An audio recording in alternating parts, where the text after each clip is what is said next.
আমি আইন অনুযায়ী সরকারের প্রধানমন্ত্রী পদের কর্তব্য বিশ্বস্ততার সহিত পালন করিব। চতুর্থবারের মতো প্রধানমন্ত্রী আওয়ামী লীগ সভাপতি শেখ হাসিনা শপথ নিলেন মন্ত্রিসভার ৪৭ সদস্য আস্থা ও বিশ্বাসের মর্যাদা রক্ষা করার অঙ্গীকার।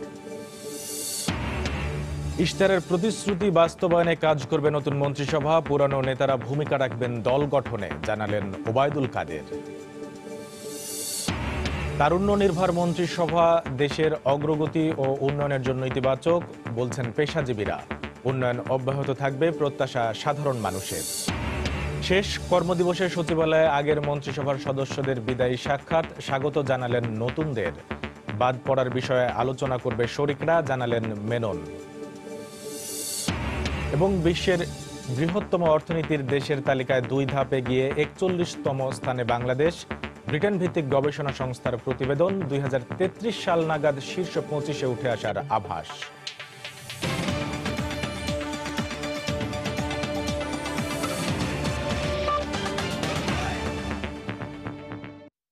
দেখছিলেন শিরোনাম। প্রবাসের সময়ের সঙ্গে আছি আমি কামরুল হাসান সবুজ। প্রধানমন্ত্রী শেখ হাসিনার নেতৃত্বে বঙ্গভবনের শপথ নিলেন নবগঠিত মন্ত্রিসভার সদস্যরা। এর মাধ্যমে টানা তৃতীয়বার সরকার গঠন করল বাংলাদেশ আওয়ামী লীগ, আর চতুর্থবারের মতো প্রধানমন্ত্রী হলেন বঙ্গবন্ধু কন্যা। সোমবার বিকেল 3:30টায় বঙ্গভবনের দরবার হলে রাষ্ট্রপতি আব্দুল হামিদ প্রথমে আওয়ামী লীগ সভাপতি প্রধানমন্ত্রী শেখ হাসিনাকে শপথ করান। এরপর 24 জন মন্ত্রী, 19 জন প্রতিমন্ত্রী ও 3 জন উপমন্ত্রী পর্যায়ক্রমে শপথ নেন রাষ্ট্রপ্রধানের কাছ থেকে। বিস্তারিত জানাচ্ছেন দেবাশিস রায়। একাদশ জাতীয় সংসদ নির্বাচনের ঠিক 1 সপ্তাহের মাথায় গঠিত হল নতুন মন্ত্রিসভা। টানা তৃতীয় মেয়াদে রাষ্ট্র পরিচালনার দায়িত্ব নেয়া আওয়ামী লীগ এবার প্রথমবারের মতো শরিক দলগুলো ছাড়াই গঠন করেছে 47 সদস্যের মন্ত্রিসভা। শপথ উপলক্ষে নবগঠিত মন্ত্রিসভার নেতৃত্বে থাকা সংসদ নেতা শেখ হাসিনা সোমবার বিকেলে উপস্থিত হন বঙ্গভবনে। আমি শেখ হাসিনা সশ্রদ্ধ চিত্তে শপথ করিতেছি যে বেলা 3:30টার দিকে রেওয়াজ অনুযায়ী প্রথমেই আওয়ামী লীগ সভাপতি শেখ হাসিনাকে চতুর্থবারের মতো প্রধানমন্ত্রী হিসেবে শপথ বাক্য পাঠ করান রাষ্ট্রপতি। প্রধানমন্ত্রীর পর মন্ত্রিসভায় অন্তর্ভুক্ত 24 জন পূর্ণ মন্ত্রী শপথ নেন রাষ্ট্রপতির কাছ থেকে। এরপর প্রতিমন্ত্রীর দায়িত্ব পাওয়া 19 জন সদস্য শপথ নেন রাষ্ট্রপ্রধানের কাছে। সবশেষ মন্ত্রিসভায় উপমন্ত্রী হিসেবে দায়িত্বপ্রাপ্ত 3 জন নতুন সদস্য শপথ গ্রহণ করেন। বর্ণাঢ্য এই রাষ্ট্রীয় আনুষ্ঠানিকতায় আমন্ত্রিত অতিথি হয়ে হাজির হয়েছিলেন সমাজের বিভিন্ন অঙ্গনের প্রায় 1000 বিশিষ্টজন। সব সংকট পেরিয়ে টানা তৃতীয় মেয়াদে সরকার গঠন করে রাষ্ট্র পরিচালনার ইতিহাসে রেকর্ড গড়লেন প্রধানমন্ত্রী শেখ হাসিনা। আগামীতে সামাজিক ন্যায় বিচার প্রতিষ্ঠা এবং দুর্নীতি প্রতিরোধ করে উন্নয়নের পর্যায়ক্রমিক ধারায় এগিয়ে যাবে বাংলাদেশ নবগঠিত মন্ত্রিসভার কাছে, এমনটি প্রত্যাশা সাধারণ মানুষের। দেবাশিস রায়, সময় সংবাদ, বঙ্গভবন, ঢাকা। প্রধানমন্ত্রী শেখ হাসিনা তার উপর অর্পিত দায়িত্ব যেন নিষ্ঠার সঙ্গে পালন করতে পারেন, সেজন্য দেশবাসীর কাছে দোয়া চেয়েছেন তার ছোট বোন শেখ রেহানা। সোমবার বিকেলে বঙ্গভবনের শপথ অনুষ্ঠান শেষে সাংবাদিকদের কাছে তিনি প্রতিক্রিয়া জানান। এ সময় আওয়ামী লীগ সরকারের সাফল্য কামনা করেন বঙ্গবন্ধুর কনিষ্ঠ কন্যা। আপার উপরে, আমাদের প্রধানমন্ত্রীর উপরে গুরু দায়িত্ব। আপনাদের সবার সহযোগিতা চাই, বাংলাদেশের মানুষের দোয়া চাই যাতে আপার কাজটা সুষ্ঠুভাবে ভালোভাবে করতে পারে, নিষ্ঠার সাথে করতে পারে, কারণ গুরু দায়িত্বটা বেড়ে গেল। জয় বাংলা। সততা, নিষ্ঠা ও বিশ্বস্ততার সঙ্গে দায়িত্ব পালনের অঙ্গীকার করেছেন নতুন শপথ নেয়া মন্ত্রী, প্রতিমন্ত্রী ও উপমন্ত্রীরা। সোমবার বিকেলে বঙ্গভবনের শপথ নেয়ার পর গণমাধ্যমকে দেয়া তাৎক্ষণিক প্রতিক্রিয়ায় একথা বলেন তারা। এ সময় আওয়ামী লীগের সাধারণ সম্পাদক এবং আবারও সড়ক পরিবহন ও সেতু মন্ত্রণালয়ের দায়িত্ব পাওয়া ওবায়দুল কাদের বলেন, আওয়ামী লীগের নির্বাচনী ইশতেহার বাস্তবায়ন করাই হবে নতুন মন্ত্রীদের মূল চ্যালেঞ্জ। পুরানো নেতারা দলকে সাংগঠনিকভাবে শক্তিশালী করতে কাজ করবেন বলেও জানান তিনি। শপথ করিতেছি একাদশ জাতীয় সংসদের সর্বোচ্চ আইন প্রণেতা ফোরাম মন্ত্রিসভার নতুন সদস্যরা সোমবার বিকেলে শপথ নেন বঙ্গভবনে। প্রধানমন্ত্রী সহ ৪৭ সদস্যের চমকপ্রদ এই মন্ত্রিসভায় ২৪ জন পূর্ণ মন্ত্রীর ৯ জনই একেবারে নতুন। ১৯ প্রতিমন্ত্রীর মধ্যে ১৫ জন প্রথম সরকারে এসেছেন, আর ৩ উপমন্ত্রীর সবাই এবারই প্রথমবার মন্ত্রিসভার সারথি হলেন। তাই নতুন এই পথ চলাই নিজের উপর অর্পিত দায়িত্ব নিষ্ঠার সঙ্গে পালন করার প্রত্যয় তাদের। বিশ্বস্ততার সাথে, সততার সাথে আমরা দায়িত্ব পালন করতে চেষ্টা করব। আমাদের ইশতেহারে বর্ণিত যে পরিকল্পনা আছে সেগুলো অনুযায়ী কিন্তু আমরা কাজ সাজাবো। দেশবাসীর কাছে দোয়া চাই, সকলের সহযোগিতা চাই। নব উদ্যমী রাষ্ট্রীয় ব্যবস্থা সেটাকে আরো গতিশীল করতে পারবো। পার্ট হচ্ছে আমাদের এগ্রিকালচারাল প্রোডাক্ট, এই দুটোকে কিভাবে সাকসেসফুল করা যায় এবং দেশের স্বার্থে এগিয়ে নেওয়া যায় সেই ব্যবস্থা আমি করব। এছাড়া পুরাতন মন্ত্রী কিংবা পুনরায় মন্ত্রী পরিষদে ফেরা সদস্যরা উন্নয়নের অসমাপ্ত কাজ এগিয়ে নিয়ে যাওয়ার কথা জানান। প্রতিটি গ্রামকে শহরে পরিণত করার যে প্রতিশ্রুতি জননেত্রী শেখ হাসিনা দিয়েছেন, তার জন্য প্রতিটি গ্রামে আমরা ইন্টারনেট পৌঁছে দিতে চাই। আগামী ৫ বছর হবে বড় প্রকল্পের জায়গা, যেগুলো আমার মাতার বাড়ি সহ বিশাল বড় বড় প্রকল্পগুলি কাজ শেষ হবে। দেশকে সমৃদ্ধ করা, জনগণের প্রত্যাশা যাতে বাস্তবায়িত হয় সেই লক্ষ্যে কাজ করা। আমি আশা করি যে আপনাদের সকলের সহযোগিতা নিয়ে জনগণের সেই প্রত্যাশা পূরণে সর্বাত্মক প্রচেষ্টা চালাবো। শপথ অনুষ্ঠান শেষে সরকার গঠন করা আওয়ামী লীগের সাধারণ সম্পাদক এবং সড়ক পরিবহন ও সেতু মন্ত্রী ওবায়দুল কাদের বলেছেন, নির্বাচনী ইস্তেহার বাস্তবায়ন করাই নতুন মন্ত্রীদের মূল চ্যালেঞ্জ। এছাড়া সাবেক মন্ত্রীরা দলকে সাংগঠনিকভাবে শক্তিশালী করতে কাজ করবে বলেও জানান ওবায়দুল কাদের। ইস্তেহারের যে প্রতিশ্রুতিগুলো এগুলো অক্ষরে অক্ষরে পালন করা, ইমপ্লিমেন্টেশন প্রসেসে যাওয়া, এটাই আমাদের চ্যালেঞ্জ। শপথ অনুষ্ঠানে বিদায়ী মন্ত্রিসভার অধিকাংশ সদস্য উপস্থিত থাকলেও উপস্থিত ছিলেন না আমির হোসেন আমো ও তোফায়েল আহমেদ। ফেরদৌস লিপি, সময় সংবাদ, ঢাকা।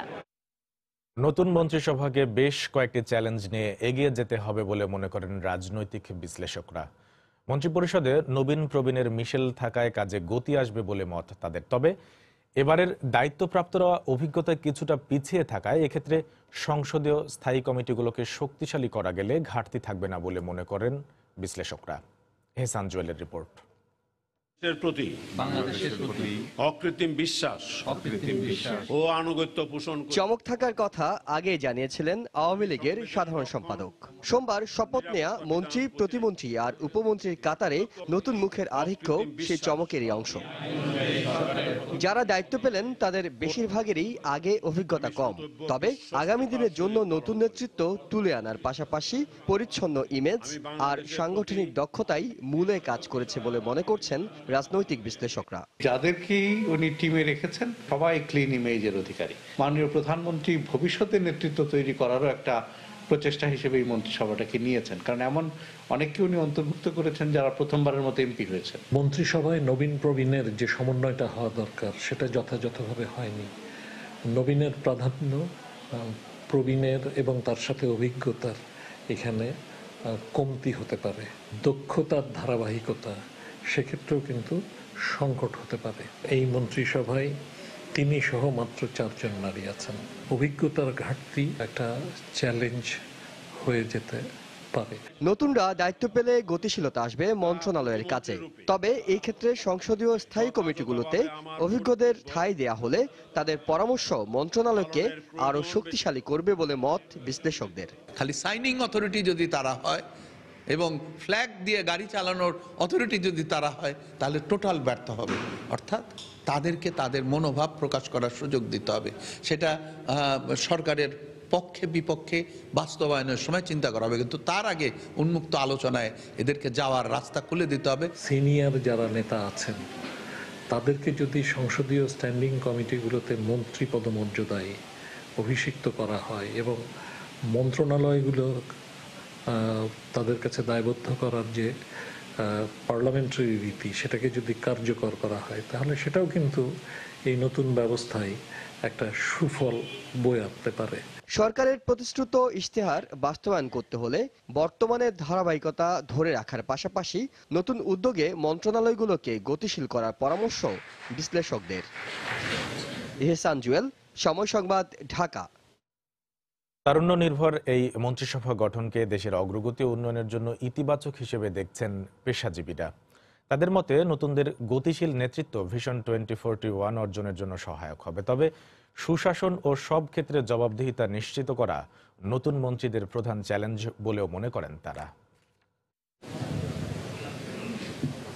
মন্ত্রিসভার ৪৬ জন সদস্যের বেশিরভাগই নবীন ও প্রথমবারের মন্ত্রী। নেতৃত্বের বিকাশে নবীনদের সুযোগ করে দেওয়ার পদক্ষেপ রাজনীতি ও অর্থনৈতিক উন্নয়নের জন্য ইতিবাচক বলে মনে করেন পেশাজীবীরা। তারা বলছেন, যোগ দিয়ে কাজ বুঝে নেয়ার ব্যাপারে গুরুত্ব দিতে হবে, কাজে লাগাতে হবে পুরনোদের অভিজ্ঞতা ও পরামর্শ। অনভিজ্ঞ, নতুন, আসলে যে আপনারা যারা অভিজ্ঞ বলি আমরা, তারা কিন্তু অনভিজ্ঞ হয়েই শুরু করেন এবং পরবর্তীতে অভিজ্ঞ হন। কিছুটা সময় নিয়ে তারা তাদের মন্ত্রণালয়কে বোঝবার, জানবার চেষ্টা করবেন। তারা কর্মসূচিগুলো যে কোথায় কোনটা কিভাবে আছে সেগুলো বোঝার চেষ্টা করবেন। বোঝার চেষ্টা করে তারপরে তারা যদি কাজ শুরু করেন, আমি মনে করি যে তারা খারাপ করবেন না, তারা ভালো করবেন। আমরা অবশ্যই আশাবাদী যে একটি সুন্দর 2019 সাল, একটি নতুন প্রজন্মরা একটি সুন্দর বাংলাদেশ দেখতে পারবে এই নতুন মন্ত্রীদের দ্বারা। অনেক কিছু আমরা স্বপ্নে কোনোদিন চিন্তা করতে পারি নাই, সে স্বপ্ন কিন্তু বাস্তবায়ন হচ্ছে। আমাদেরকে আসলে সিস্টেমের মধ্যে চলতে হবে।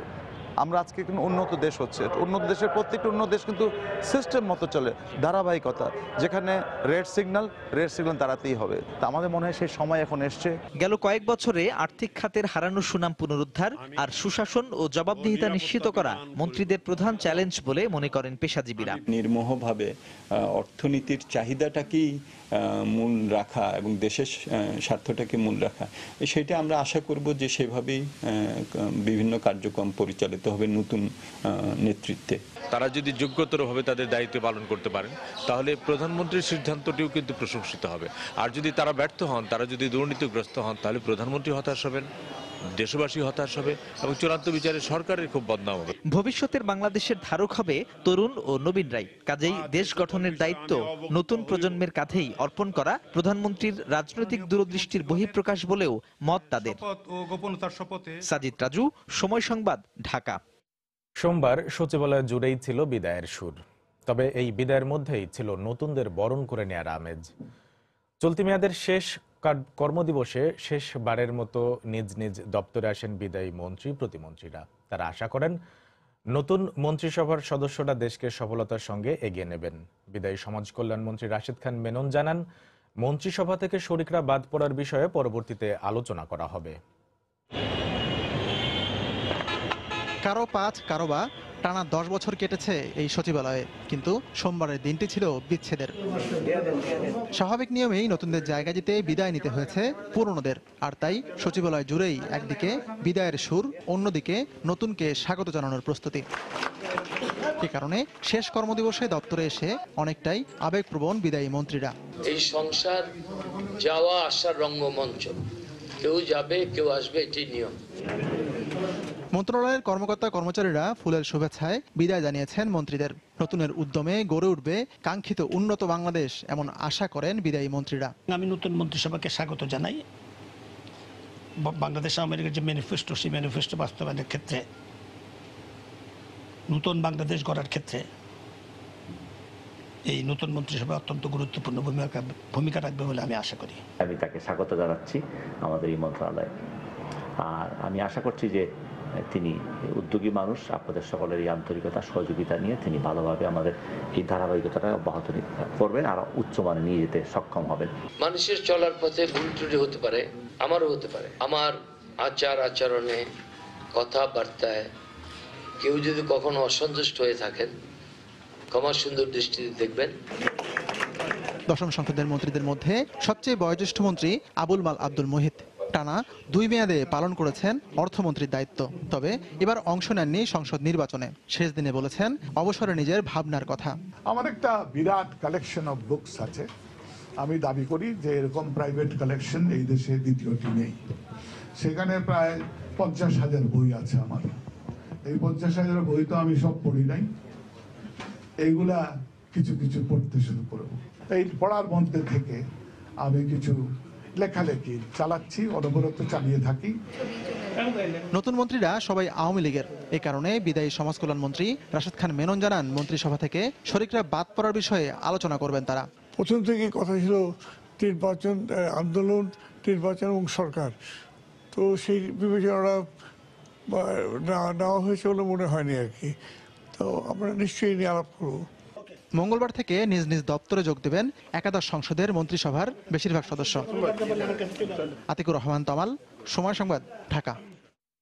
এদিকে শপথ নেয়ার পর সোমবার বিকেলে সচিবালয়ে গিয়ে নতুন অর্থমন্ত্রী মুস্তফা কামাল বলেন, একটা দুষ্টু চক্রে আটকে আছে দেশের আর্থিক খাত, বিপর্যয় ঠেকাতে শিগগিরই এ খাতের সংস্কার দরকার।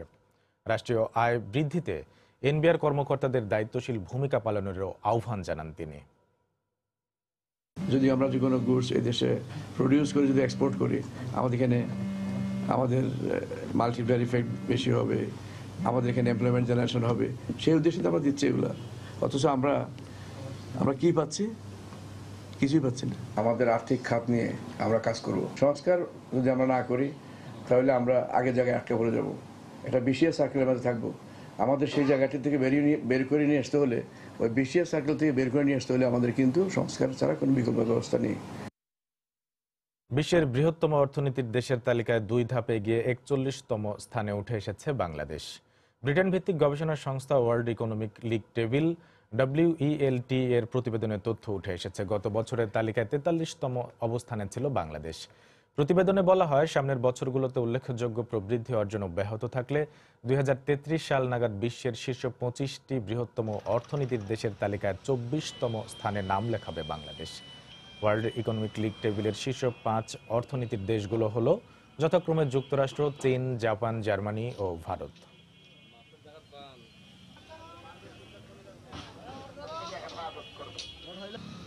কুমিল্লায় বাসে আগুন দিয়ে 8 জনকে হত্যা মামলায় বেগম খালেদা জিয়ার বিরুদ্ধে অভিযোগ গঠন এবং জামিন আবেদনের শুনানি 16 জানুয়ারি ধার্য করেছেন আদালত।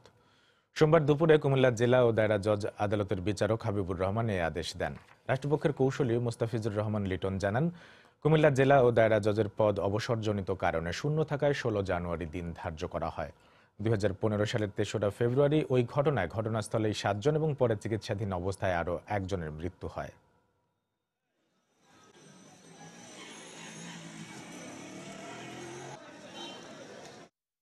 রাজধানীর ডেমরার কোনাপাড়া শাহজালাল রোডের এক বাসা থেকে 2 শিশুর লাশ উদ্ধার করা হয়েছে। ঘটনায় 2 জনকে আটক করেছে পুলিশ। পুলিশ জানায়, দুপুর থেকে পৃথক 2টি পরিবারের 5 বছরের শিশু নুসরাত ও 4 বছরের দোলাকে খুঁজে পাওয়া যাচ্ছিল না। পরে রাত 9:45টার দিকে মোস্তফা নামের এক ব্যক্তির বাসা থেকে শিশু দুটির লাশ উদ্ধার করে পুলিশ। এ ঘটনায় মোস্তফার স্ত্রী ও শ্যালককে আটক করা হয়েছে। শিশু দুটিকে শ্বাসরোধ করে হত্যা করা হয়েছে বলে ধারণা করছে পুলিশ। মুক্তিপণের জন্য তাদের অপহরণ করা হয়েছিল বলে মনে করা হচ্ছে।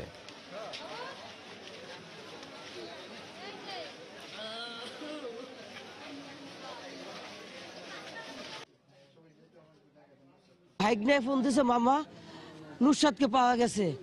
কোথায় পাওয়া গেছে? এক রুমে, আমি চিনি না, ও ছিল অনেক দূরে, মাইকিং করছে। এবার আমরা আসছি, এলাকার ভাই বেড়াদার কইতে পারবো, তারা স্থানীয় লোকজন আছে, তারা কাছে কে জানি খবর দিয়েছে, তারা বলতে পারবো কিভাবে কি হয়েছে না হয়েছে। মাদকাসক্তির কারণে সে হয়তো বাচ্চা দুটাকে জিম্মি করে ফ্যামিলির কাছ থেকে হয়তো টাকা পয়সা উদ্ধারের একটা পরিকল্পনা তার কাছে থাকতে পারে। সেই হিসাবে সে বাচ্চা দুটাকে আটক করে পরবর্তীতে হয়তো বাচ্চা দুটাকে কন্ট্রোল করতে গিয়ে সে বাচ্চা দুটাকে মেরে ফেলে। মোস্তফা পলাতক আছে, জিজ্ঞাসাবাদের জন্য আমরা তার ওয়াইফকে থানায় আটক করেছি এবং তার শালাও পাশাপাশি থাকে। তার অন্যান্য আত্মীয় স্বজনকে আমরা কয়েকজনকে প্রাথমিকভাবে আটক করেছি। পূর্ববিরোধের জের ধরেই গণধর্ষণ ও নির্যাতনের শিকার হন নোয়াখালীর সুবর্ণচরের গৃহবধূ। সময় সংবাদের অনুসন্ধানে এমন তথ্য বেরিয়ে এসেছে। গত 30 ডিসেম্বর শেষ রাতে একদল দুর্বৃত্ত এই জঘন্য ঘটনাটি ঘটায়। এটি রাজনৈতিক রূপ নেয় গোটা দেশে তোলপাড় শুরু হলেও মূলত ব্যক্তিগত শত্রুতা থেকে এই ঘটনা ঘটায় প্রতিপক্ষরা। এর সঙ্গে জড়িত থাকার অপরাধে পুলিশ এখন পর্যন্ত 10 জনকে গ্রেফতার করেছে। এদের মধ্যে 7 জনের 5 দিন করে রিমান্ড মঞ্জুর করেছেন আদালত। জুলহাস তালুকদারের ক্যামেরায় বক্তিয়ার মুন্নার রিপোর্ট। কলিন মেম্বার পড়ে দাঁড়াইছে 5 বছর পর আবার কলিন মেম্বারের ভোট করছি হে তোর ভাই নিয়ে গল দি আমার উপর টর্চার করেছে। রোববার হাসপাতালের বিছানায় সময় ক্যামেরার সামনে তার উপর নির্যাতনের আগেকার ক্ষোভের গল্প তুলে ধরেন নোয়াখালীর সুবর্ণচরের গ্রামের গণধর্ষণের শিকার গৃহবধূ 2016 সালের ইউনিয়ন পরিষদ নির্বাচনে এই গৃহবধূ বিজয়ী ইউপি সদস্য স্থানীয় আওয়ামী লীগ নেতা খলিলের পক্ষ নিলে এই বিরোধের শুরু। তখনও পরাজিত ইউপি সদস্য রুহুল আমিন বাহিনীর নির্যাতন ভোগ করতে হয় পরিবারটিকে। আগের বিরোধের জের ধরেই গত 30 ডিসেম্বরের নির্বাচনে তার গ্রামেই ভোট কেন্দ্রে রুহুল আমিন বাহিনীর সাথে বাকবিতণ্ডতায় জড়িয়ে পড়েন ওই গৃহবধূ। সেই রাতেই ওই গৃহবধূকে স্বামী সন্তানের সামনে পাশবিক নির্যাতন চালিয়ে দিনের প্রতিশোধ নেয় রুহুল আমিন বাহিনী। সরকারি মেডিকেল রিপোর্টেও ধর্ষণের প্রমাণ মিলেছে।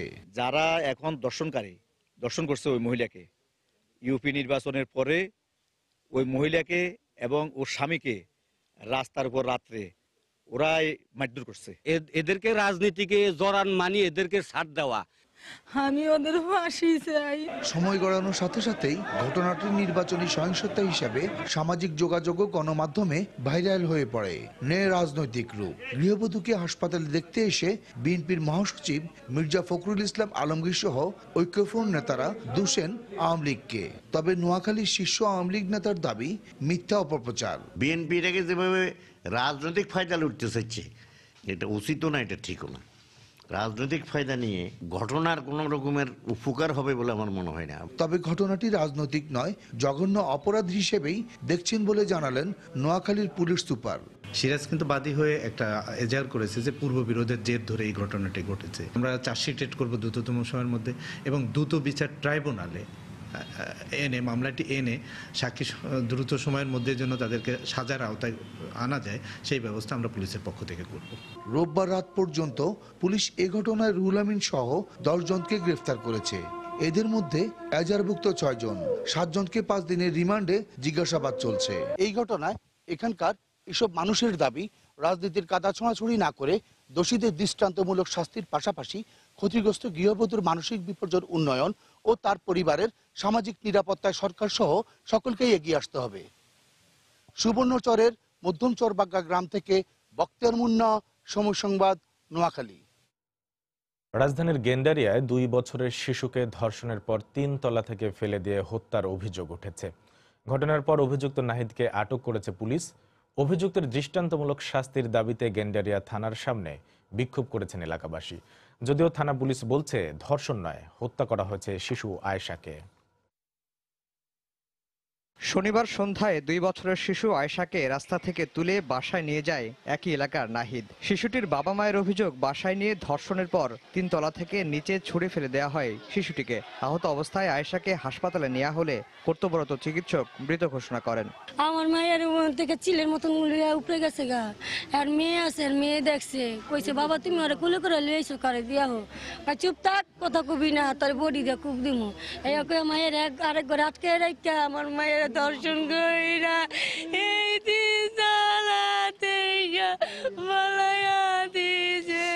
আমার মেয়ে হত্যা করছে স্যার, আমি ফাঁসি চাই, আমি ওর বিচার চাই। এ ঘটনায় জড়িত নাহিদের দৃষ্টান্তমূলক শাস্তির দাবিতে বিক্ষোভ মিছিল করেছে এলাকাবাসী। এমনকি থানা ঘেরাও করেও বিক্ষোভ করেন তারা। গোসল করাইছে যে মহিলা, ওই মহিলাই দেখছে, ওই মহিলা গোসল করেছে, আর অঙ্গটা খুবই খারাপ ছিল, ফুলে গেছে, অনেক অনেক খারাপ অবস্থা ছিল। বিচার চাই, আমরা তাদের ফাঁসি চাই। এর পরপরই অভিযুক্ত নাহিদকে গ্রেফতার করেছে পুলিশ। গেন্ডারিয়া থানার তদন্ত কর্মকর্তা শিশুটিকে হত্যার কথা স্বীকার করলেও ধর্ষিত হয়েছিলেন কিনা তা খতিয়ে দেখার কথা জানান। যে এই কাজটা করছে আমাদের তদন্তে আমরা পাইছি, তাদেরকে আমরা অ্যারেস্ট করছি। তদন্তে সে স্বীকার করছে যে সে নিজে ফালাই দিছে। হ্যাঁ, না দর্শন হয় নাই। 2 বছরের শিশুকে কেন হত্যা করা হলো এ বিষয়েও কোনো সদুত্তর দিতে পারেনি গেন্ডারিয়া থানা পুলিশ। আফজাল হোসেন, সময় সংবাদ, ঢাকা। এদিকে সাভারে এক পোশাক শিল্প শ্রমিককে ধর্ষণের পর হত্যার অভিযোগ উঠেছে। এই ঘটনায় একজনকে আটক করা হয়েছে। সাতক্ষীরায় এক স্কুল ছাত্রীকে ধর্ষণের পর হত্যার অভিযোগ পাওয়া গেছে। এছাড়া গাইবান্ধার পলাশ বাড়িতে ধর্ষণের শিকার এক শিশুকে রংপুর মেডিকেলে ভর্তি করা হয়েছে। ব্যুরো প্রতিবেদক ও জেলা প্রতিনিধিদের তথ্য ও ছবি নিয়ে রিপোর্ট। পুলিশ জানায়, শনিবার আশুলিয়ার জামগড়া এলাকা থেকে এক পোশাক শ্রমিককে অপহরণ করে প্রেমিক রিপন। তাকে রূপায়ণ হাউজিং প্লট এলাকার একটি বাসায় নিয়ে রিপন ও তার সহযোগী শিপন, হৃদয় ও রহিম গণধর্ষণ করে। পরে গুরুতর অবস্থায় মেয়েটিকে তার বাসার সামনে রেখে যায়। স্বজনরা নির্যাতিতাকে উদ্ধার করে স্থানীয় একটি বেসরকারি হাসপাতালে নিয়ে যায়। চিকিৎসাধীন অবস্থায় সোমবার সকালে তার মৃত্যু হয়। এ ঘটনায় অভিযুক্ত রিপনকে আটক করেছে পুলিশ। মেয়ার খুব পরিস্থিতি খারাপ, মেয়া যায় তো কথাই বলবে পার না। রাত 10টার দিকে আমার ফোন দেয় যে আপনার মেয়া দিতে পান, পাইতে চান তাহলে 50,000 টাকা দেওয়া লাগবে আমার এই নাম্বারে, তাহলে মেয়া পাইবেন। লাইনশিপ ক্যান্টিনের মালিক প্লাস ওর বন্ধু 4 জন লাগে আমার মেয়েটার সাথে দর্শন করে মারে ফেলেছে। রেজিস্টার মা অভিযোগ করছে লাইনশিপের সহযোগীরা সহ গত রাত তার আগের রাতে তাকে ধর্ষণ করছে। কি কারণে মারা গেল এটার কোনো এক্সপ্লেনেশন এখনো আমরা পাই নাই, বিষয়টা তদন্ত চলছে। রোববার রাতে সাতক্ষীরার আশাশুনিতে 2য় শ্রেণীর এক ছাত্রীকে ধর্ষণ করে প্রতিবেশী যুবক জয়দেব। অজ্ঞান হয়ে গেলে শিশুটিকে মৃত ভেবে পুকুরের পানিতে ফেলে দেয় সে। পরে খোঁজাখুঁজি করে সেখান থেকে শিশুটির লাশ উদ্ধার করেন স্বজনরা। আটকের পর পুলিশের কাছে ধর্ষণের কথা স্বীকার করেছে জয়দেব। গাইবান্ধার পলাশবাড়িতে 4 বছরের এক শিশুকে ধর্ষণের অভিযোগ উঠেছে প্রতিবেশীর বিরুদ্ধে। অসুস্থ অবস্থায় শিশুটিকে রংপুর মেডিকেলে ভর্তি করা হয়েছে। রওজে জাবিদা ঐশী, সময় সংবাদ। চট্টগ্রামে গণপিটুনিতে এক আওয়ামী লীগ নেতা নিহত হয়েছেন। ব্যবসায়ীদের অভিযোগ, নিহত মহিউদ্দিন সোহেল চাঁদা আদায় করায় উত্তেজিত জনতার গণপিটুনিতে মারা গেছেন। পরিবারের দাবি, মাদক বিরোধী পদক্ষেপ নেয় তাকে হত্যা করা হয়েছে। ঘটনার তদন্ত করে ব্যবস্থা নেওয়া হবে বলে জানিয়েছে পুলিশ। ব্যবসায়ীদের অভিযোগ, সোমবার সকালে চট্টগ্রাম নগরীর পাহাড়তলীর চালের আড়তে চাঁদাবাজি করতে যায় মহিউদ্দিন সোহেল নামের এক যুবক। এ সময় কথা কাটাকাটির এক পর্যায়ে তাকে গণপিটুনি দেন ব্যবসায়ীরা। এতে গুরুতর আহত হয় সে। আশঙ্কাজনক অবস্থায় মহিউদ্দিন সোহেলকে উদ্ধার করে চট্টগ্রাম মেডিকেলে নিয়ে গেলে মৃত ঘোষণা করেন কর্তব্যরত চিকিৎসক। ঘটনার পর থেকে এলাকার দোকানপাট বন্ধ রেখেছেন ব্যবসায়ীরা। আমাদের বাজারে একজন ব্যবসায়ী ছিল, ওইখানে ওনাকে পাথর মেরে মাথা ফাটিয়ে দিয়েছে। মাটি ফাটিয়ে দেওয়ার পরে এখান থেকে বাজার থেকে বিভিন্ন লোকজন যাইয়া ওনাকে ধরে গণপিটানি দিচ্ছে। তার দোকান থেকে 4,000 টাকা নাস্তা খাইছে, এখনো টাকা দেন নাই। তারপর একটা দোকান থেকে 20,000 টাকা নিয়েছে, ওইটা গিয়ে লই যায়, ওইখানে নাকি বসা লাগতো। তবে চাঁদাবাজির অভিযোগ অস্বীকার করে নিহতের স্বজনরা জানান, মাদকের বিরুদ্ধে পদক্ষেপ নেয় তাকে হত্যা করা হয়েছে। বেশ কিছুদিন আগে পাহাড়তলী বাজারে বিভিন্ন ধরনের মাদক ব্যবসায়ী, চোরাচালানি বিভিন্ন ধরনের সমস্যাগুলো ছিল। সেই সমস্যাগুলো সে করতো, বিভিন্ন জায়গায় গিয়ে সে এগুলো সমাধান দিত। ঘটনা তদন্ত করে ব্যবস্থা নেওয়া হবে বলে জানিয়েছে পুলিশ। অনেক লোক পেয়েছি এখানে এঙ্গেজ ছিল, তো এরকম হতে পারে আর কি। এটা তদন্তে বেরিয়ে আসবে যে কিভাবে মারা গিয়েছে। নিহত মহিউদ্দিন সোহেল আওয়ামী লীগের কেন্দ্রীয় উপকমিটির সহ সম্পাদক ছিলেন। সময় সংবাদ, চট্টগ্রাম। এবার প্রবাসের খবর। আওয়ামী লীগের সাবেক সাধারণ সম্পাদক সৈয়দ আশরাফ জীবনের বড় একটি সময় কাটিয়েছেন লন্ডনে। সেখানেই বিয়ে, বসতি, চাকরি জীবন। লন্ডনের ভেংটনের বাড়িটি ছিল প্রিয় আবাসস্থল। বাংলাদেশি কমিউনিটিতে একজন সদালাপী মানুষ হিসেবে জনপ্রিয় ছিলেন তিনি। দল মত নির্বিশেষে সকল শ্রেণী পেশার মানুষ তার মৃত্যুতে গভীর শোক জানিয়েছেন। শোয়েব কবিরের রিপোর্ট। 1975 সালের 3 নভেম্বর 4 নেতা হত্যাকাণ্ডে পিতা সৈয়দ নজরুল ইসলাম নিহত হওয়ার পর তিনি চলে আসেন লন্ডনে। এখানে টাওয়ার হ্যামলেটস কাউন্সিল এলাকায় বসবাস শুরু করেন। চাকরির পাশাপাশি সামাজিক রাজনৈতিক কাজে তিনি নিজেকে যুক্ত করেন। বিশেষ করে বর্ণবাদ বিরোধী আন্দোলনে তার ভূমিকা এখনো লোকের মুখে ঘুরে ফিরে। ব্রিটিশ ভারতীয় শিলা ঠাকুরের সঙ্গে সৈয়দ আশরাফ বিবাহ বন্ধনে আবদ্ধ হন লন্ডনেই। সৈয়দ আশরাফের সেই সময়ের বন্ধুদের একজন নুরুদ্দিন আহমেদ, যার সাথে এক সাথেও ছিলেন অনেক দিন। আশরাফের সাথে প্রথম রাজনৈতিক সম্পর্ক, সেখান থেকে বন্ধু থেকে ভাইয়ের মতো সম্পর্ক হয়েছিল। উনি যখন বিয়ের সিদ্ধান্ত নিলেন, তখন সেই খবরটা ওনার ভাই মঞ্জুকে দেওয়ার আগে আমাকে ফোন করে নিলেন। সদালাপী সৈয়দ আশরাফ নিয়মিত আসতেন ব্রিটেনের বাংলাদেশি পাড়ার ব্রিকলেনে। তাকে সেই সময় খুব কাছ থেকে দেখেছেন প্রবীণ সাংবাদিক রহমত আলী। তিনি বলেন, চায়ের আড্ডায় সৈয়দ আশরাফ প্রায় আসতেন। তাকে সবসময় দেখেছি একেবারে সাদাসিধে মানুষ। আলাদিন রেস্টুরেন্ট ছিল, সেখানেও আমরা বসতাম, উনিও আসতেন এবং আসলে পরে উনি সাধারণভাবে কথাবার্তা বলতেন, সাধারণ মানুষের সাথে চা পানে সমবেত হতেন এবং তার সাথে কথা বলতেন এবং তিনি সবাইকে এভাবেই দেখতেন। অনেক সময় সাদাসিধা ড্রেস পরে এবং সাদাসিধা ইয়ে করে তিনি চলাফেরা করতেন, কোনো ধরনের অহংকার ছিল না। স্ত্রীর মৃত্যুর পর সৈয়দ আশরাফ লন্ডনে বসবাস করতে শুরু করলো। দেশ ও রাজনীতির টানে আবার দেশে ফিরে যান।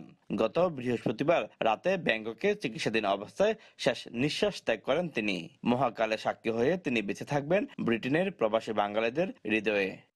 শোয়েব কবির, সময় সংবাদ, লন্ডন।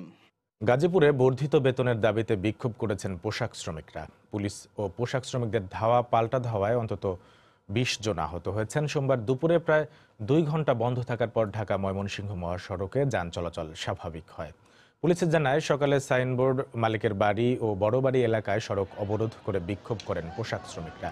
এতে ঢাকা ময়মনসিংহ মহাসড়কে যান চলাচল বন্ধ হয়ে যায়। খবর পেয়ে পরিস্থিতি নিয়ন্ত্রণে লাঠিচার্জ ও টিয়ারশেল নিক্ষেপ করে পুলিশ। এ সময় বিক্ষুব্ধ শ্রমিকদের সঙ্গে পুলিশের ধাওয়া পাল্টা ধাওয়া হয়। এতে অন্তত 20 জন আহত হন। আহতদের উদ্ধার করে স্থানীয় বিভিন্ন হাসপাতালে পাঠানো হয়।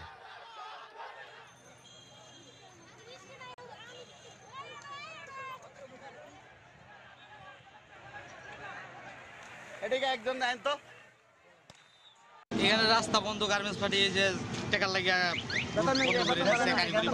আমরা বইছি 1 ঘন্টা যাবত। আমি আসছি মাওনা থেকে, এসএ কোম্পানিতে জব করি। এখন আমি মার্কেটে কাজ করতে যাব, কোনো গাড়ি পাচ্ছি না। চৌরাস্তা থেকে মানে গাড়ি এই অবস্থা, একটা গাড়ির জন্য হেঁটে হেঁটে আসতেছি গাজীপুর চৌরাস্তা থেকে। দীর্ঘ 14 বছরেও স্বাভাবিক হয়নি সুনামগঞ্জের ট্যাংরাটিলা গ্যাস ফিল্ড। গ্যাসের উদ্গীরণে কমে যাচ্ছে মাটির উর্বরতা, স্বাভাবিকভাবে বেড়ে উঠতে পারছে না কোনো গাছপালা, পুকুরে করা যাচ্ছে না মাছ চাষ। মারাত্মক স্বাস্থ্য ঝুঁকি নিয়ে রান্নার কাজে স্থানীয় প্রযুক্তিতে গ্যাস ব্যবহার করছে শতাধিক পরিবার। সুনামগঞ্জ থেকে হিমাদ্রি শেখর ভদ্রের পাঠানো তথ্য, ছবি নিয়ে রিপোর্ট। অগ্নিকাণ্ডের 14 বছর পেরিয়ে গেছে, কিন্তু তারপরও বন্ধ হয়নি সুনামগঞ্জের ট্যাংরাটিলা গ্যাস ফিল্ড ও আশপাশের বিভিন্ন এলাকায় গ্যাস উদ্গীরণ। গ্যাসের চাপে পুকুর ও জলাশয়ের সৃষ্টি হচ্ছে অবিরাম বুদবুদ। বিরূপ প্রভাব পড়েছে গাছ, মাছ ও পরিবেশ প্রতিবেশের উপর। নলকূপের পানিতে বেড়ে গেছে আর্সেনিকের মাত্রা। অনিয়ন্ত্রিত গ্যাস উদ্গীরণ ও ব্যবহারের ফলে শ্বাসকষ্ট ও চর্মরোগ সহ প্রতিনিয়ত বাড়ছে স্বাস্থ্য ঝুঁকি। আক্রান্ত হচ্ছে শিশু সহ সব বয়সী মানুষ। গ্যাসটা ছুটে গেলে এখানে একটা মানে বন্ধ করা অফ, এই সুযোগটা আছে একটু কম। কোন সময় যে কার গায়ে আগুন লেগে যায় তা তো ঠিক নেই। কাল গর্ভপাত, শিশুদের বিভিন্ন রকম শ্বাসকষ্টজনিত রোগ, চর্মরোগ, চোখের ছানি পড়া সহ চোখের বিভিন্ন রোগ এবং বিভিন্ন ধরনের ক্যান্সার আক্রান্ত হতে পারে। এ অবস্থায় স্থানীয়ভাবে গ্যাসের ব্যবহার বন্ধের দাবি জানিয়েছেন বিভিন্ন সামাজিক সংগঠনের নেতারা। বিষয়টি আমলে নিয়ে সজাগ রয়েছেন বলে দাবি জেলা প্রশাসনের। সরকার যাতে এই ব্যাপারটা খুব তীক্ষ্ণভাবে দেখেন, যে যাতে মানুষ কোনো দুর্ঘটনা থেকে আবার রক্ষা পায়, কোনো প্রকার অগ্নিকাণ্ড বা দুর্ঘটনা না ঘটে সেজন্য স্থানীয়ভাবে সেখানে তদারকি ব্যবস্থা চলমান রয়েছে। কানাডিয়ান কোম্পানি নাইকোর তত্ত্বাবধানে গ্যাস উত্তোলন প্রক্রিয়ার সময় 2005 সালের 7 জানুয়ারি এবং 24শে জুন সুনামগঞ্জের দোয়ারবাজার উপজেলার ট্যাংরাটিলা গ্যাস ফিল্ডে 2 দফা অগ্নিকাণ্ড হয়। এতে 3000 একর ফলের বাগান ও সবজি ক্ষেত এবং শতাধিক পুকুরের মাছ ক্ষতিগ্রস্ত হয়। সময় সংবাদ, সুনামগঞ্জ। হিমেল হাওয়ায় শীত জেঁকে বসেছে উত্তরের জেলাগুলোতে। তীব্র শীতে ঠান্ডাজনিত নানা রোগে আক্রান্ত হচ্ছেন অনেকেই। হঠাৎই রোগীর সংখ্যা বেড়ে যাওয়ায় সেবা দিতে হিমশিম খাচ্ছে হাসপাতালগুলো। এই অবস্থায় ঠান্ডাজনিত রোগের হাত থেকে রক্ষায় নানা পরামর্শ দিচ্ছেন চিকিৎসকরা। শীতের প্রকোপ বাড়ার সাথে সাথে রংপুরে ঠান্ডাজনিত রোগে আক্রান্ত হয়ে পড়েছেন অনেকেই।